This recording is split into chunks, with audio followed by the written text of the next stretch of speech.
ស្រឡាញ់គ្នាដូចជាយូរឆ្នាំហើយតែនៅឡើយដូចជាមិនស្គាល់ចិត្ត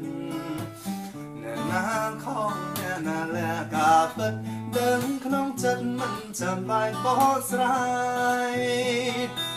មកពីណាតែក៏អូនមិនប្រាប់តែក៏ស្ងាត់តែក៏សួរមិនឆ្លើយអូនធ្វើនេះគឺមានចិត្តក្បត់ហើយត្រូវបោះស្រាយបងចាំស្ដាប់ហេតុផលមិនយល់នេះមកបងឆ្ងល់ឬក៏ដល់លេងអ្នកថ្មីហើយដល់ពេលដែលយើងត្រូវបែកក្រោយហើយថ្លៃរាប់មួយពីរបីឡើងដៃបងហើយនឹងស្រែកដល់ភ្លើរៀងខ្លួនហើយសូមកុំឲ្យងាកក្រោយណាអូនមិនចង់ឲ្យស្ងួនឃើញតែភ្នែករបស់បងមិនមែនជារឿងដែលផ្លែបើបងមិនយល់ទៅពីចំឡាយនោះធ្លាប់ស្រឡាញ់គ្នាខ្លាំងស្ទើរលេបមួយបបព្រេងភ្នែកឲ្យហែកបែបដងចែកអ្នកផ្សេងអ្នកណាអាចទ្រាំបាន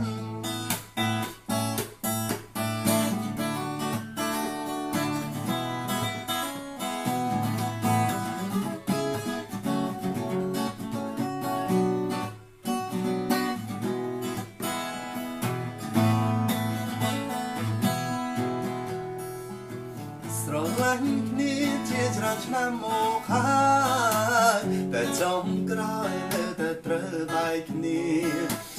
ទោះបីចិត្តប្រឹងស្រឡាញ់ប៉ុណ្ណាដល់វេលាវាក៏ត្រូវបាត់បង់ពីបាត់ទ្រាំតែក៏ត្រូវតែទ្រាំមិនចង់យំតែក៏ទុំមិនជាប់ចិត្តចង់ហាមតែក៏មិនហ៊ានខាត់ស៊ូខំមាត់សងក៏ចិត្តខ្លួនឯង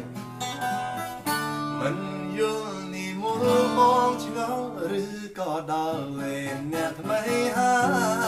យ